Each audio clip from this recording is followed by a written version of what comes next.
2024 मुद्दा कुर्सी का, अब की बार प्राइम मिनिस्टर कौन? आइए जानते हैं। हमारे साथ कुछ साउथ मुंबई की जानी मानी शख्सियत हैं, एक्सपर्ट्स हैं, इनसे हम पूछेंगे। हमारे साथ हैं दिलावर चोगले, बीजेपी के लीडर हैं। क्या लग रहा है आपको इस वक्त? सबसे पहला मैं सुप्रिया टाइम्स को धन्यवाद देना चाहूँगा, मुबारकबाद देना चाहूँगा। सेकंड मुबारकबाद देना इसके लिए चाहूँगा हमारे आदरणीय प्राइम मिनिस्टर नरेंद्र मोदी साहब को कि तीसरी बार हमारे देश के 10 तारीख को शपथ लेने जा रहे हैं। चलिए, एम पॉलिटिकल पार्टी के नेशनल प्रेसिडेंट नईम शेख साहब, आपको क्या लग रहा है? जैसा कि राहुल गांधी ने मेहनत की है इंडिया अलायंस के साथ, और जिस तरीके से अदर पार्टी 28-30 पार्टी उनके साथ जो शमूलियत की, तो मुझे ऐसा लग रहा है कि इस बार राहुल गांधी हमारे next prime minister of India होंगे, और मैं उम्मीद करता हूं कि उन्हें बहुत अच्छी बहुमत मिलेंगी। अच्छा, आपकी खुद की एम पॉलिटिकल नेशनल प्रेसिडेंट है, आप पार्टी है, अगर राहुल गांधी आते हैं तो आपकी पार्टी का क्या विचार रहेगा? मर्ज होंगे आप उनके साथ? बेशक हम मर्ज होंगे ना, इंडिया अलायंस के साथ हम मर्ज होंगे। इस वक्त क्या हमारे पास कोई एमएलए एमपी नहीं था जिसकी वजह से हम पहल नहीं किए, और अगर राहुल गांधी बनते हैं प्राइम मिनिस्टर ऑफ इंडिया तो जरूर हम उनके साथ मर्ज होंगे। हमारे साथ बिग बॉस सेलिब्रिटी रहे जुबेर खान, और बीएसपी जो पार्टी है, बहुजन समाज पार्टी, शोएब खतीब के काफी साथ में रहे वो, जो कि जामा मस्जिद के ट्रस्टी हैं। आपको क्या लग रहा है इस बार प्राइम मिनिस्टर कौन? देखिए, हमारी कोशिश यही है कि जितने भी नफरती ताकतें हैं उनको दूर रखा जाए। लेकिन जिस तरीके से रुझान दिखाई दे रहे हैं, तो हमको तो कहीं ना कहीं ऐसा लग रहा है कि इंडिया अलायंस फेल होता हुआ दिखाई दे रहा है, और मोदी जी मेरे ख्याल से फिर से एक बार तीसरी बार शपथ लेंगे, ये मेरा अनुमान है। इससे पार्टी का कोई लेना नहीं। हमारे साथ इमरान जी, आप क्या कहेंगे? माजगांव में आप रहते हैं, वहाँ के कौन है आप? मैं ये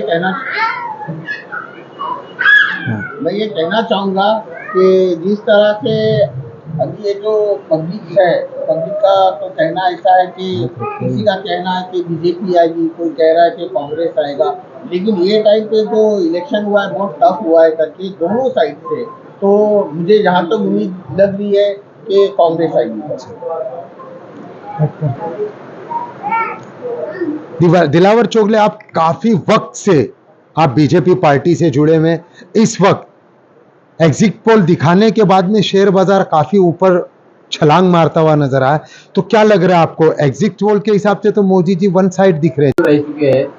35 साल से राजनीति का जो तजुर्बा है, मैं 11 साल शिवसेना में था, 11 साल राष्ट्रवादी में था, और 2014 से मैं बीजेपी में हूँ। बीजेपी में होने के बाद से मुझे काम का तजुर्बा ऐसा लग रहा है कि 140 देशवासियों 140 करोड़ देशवासी है, उनका पूरा प्यार मोदी जी के प्रति है। मोदी जी वापस एक बार तीसरी बार शपथ लेंगे, और बहुत भारी बहुमत से 300-350 के ऊपर भारतीय जनता पार्टी की सीट जीतकर आएगी, ऐसे मुझे पूरा अनुमान है। शेख साहब, राहुल गांधी जहां तक के कह रहे हैं कि इंडिया अलायंस कंफर्म है, क्या कहना है आपका? राहुल गांधी तो चैलेंज कर रहे हैं कि 295 इंडिया अलायंस को आ रही है, और आज जो 3 जून मंडे 2024 जो शेयर बाजार 2500 पॉइंट अप हुआ, तो ये तो सिर्फ ये है कि बीजेपी वाले अपना माल बेच से जा रहे हैं, क्योंकि कल का जो रिजल्ट आएगा, बीजेपी का जो एग्जिट पोल हुआ है वो टोटल बोकस है, बकवास है। जहां पे 10 सीट है तो वहां तो 16 दे रही है हरियाणा में। बहुत मिस्टेक एग्जिट पोल में, और देखा जाए तो 295 जो राहुल गांधी कह रहे हैं, उनको यकीनन उतनी सीट या उससे ज्यादा सीट मिलेंगी, और अगला प्राइम मिनिस्टर जैसे खड़गे ने कहे राहुल गांधी होंगे। आपका क्या कहना है जुबेर खान? मुझे तो नहीं लगता कि जब तक मोदी है राहुल गांधी प्राइम मिनिस्टर बन सकते हैं, और मुझे नहीं लगता कि राहुल गांधी में ये काबिलियत है कि वो देश को चला पाए। वो पार्ट टाइम पॉलिटिशियन है, और उन्होंने हमेशा जो है ना वो फ्री टाइम पॉलिटिक्स की है, हमेशा जुड़े नहीं रहे मुद्दों के साथ। और मेरा जहाँ तक मानना है, ये मेरा पर्सनल ओपिनियन है उनको ग्राउंड रियलिटी, अब वो भारत जोड़ो यात्रा, भारत न्याय यात्रा वो निकले हैं, तो मुझे नहीं लगता कि 6 महीने में या 8 महीने में वो पूरे देश को समझ जाएंगे, ग्राउंड की प्रॉब्लम समझ जाएंगे। एक पैराशूट से उतारे हुए नेता है, मुझे नहीं लगता कि राहुल गांधी फिर से एक बार यानी इनको रीलॉन्च किया जा रहा है, और वो कितनी बार रीलॉन्च हो गया आई डोंट नो, बट मुझे नहीं लगता कि ग्राउंड के ऊपर कहीं भी कांग्रेस जो है ना 50 सीट लेके आ गई तो भी बहुत बड़ी मेहरबानी होगी पब्लिक।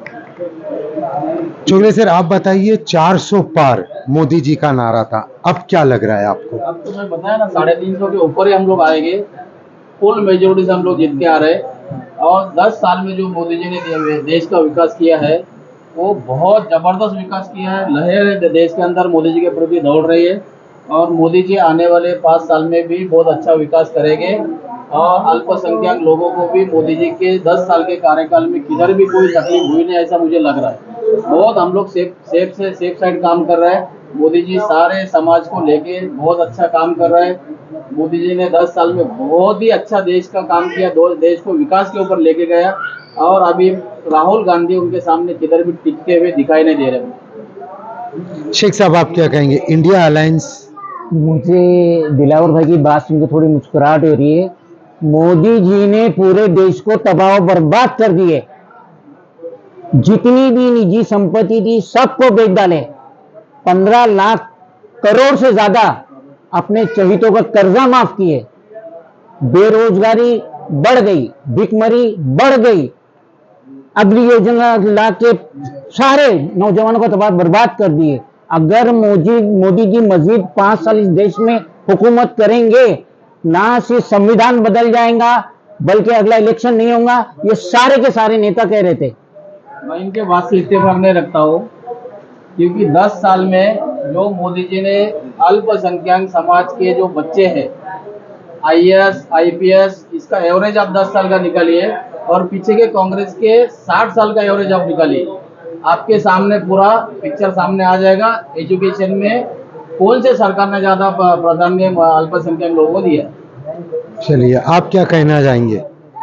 मुझे तो इंडिया अलायंस के ऊपर इतनी हंसी आती है कि हमारे जो कॉल्ड मुसलमानों के आज के जो लीडर बने हुए हैं, ये इंडिया अलायंस और जो महाविकास आघाड़ी 48 महाराष्ट्र की मेंबर ऑफ पार्लियामेंट की सीट थी, तो उसके अंदर महाविकास आघाड़ी को एक भी काबिल मुसलमान नहीं मिला कि जो हमारी कौम की आवाज पार्लियामेंट में उठाए। चलिए, जुबेर खान का कहना है कि हमारी कौम की आवाज पार्लियामेंट में, आप क्या कहेंगे? 60 साल में कांग्रेस के पीछे हम लोग ईमानदारी से दौड़े। हमारा अल्पसंख्यक, माइनॉरिटी, दलित, पिछड़ा, अति पिछड़ा सारे लोग कांग्रेस के पीछे 60 साल से दौड़े। क्या कांग्रेस ने दिया है? आप पूरा इंडिया लेवल पे आप देखिए, इंडिया लेवल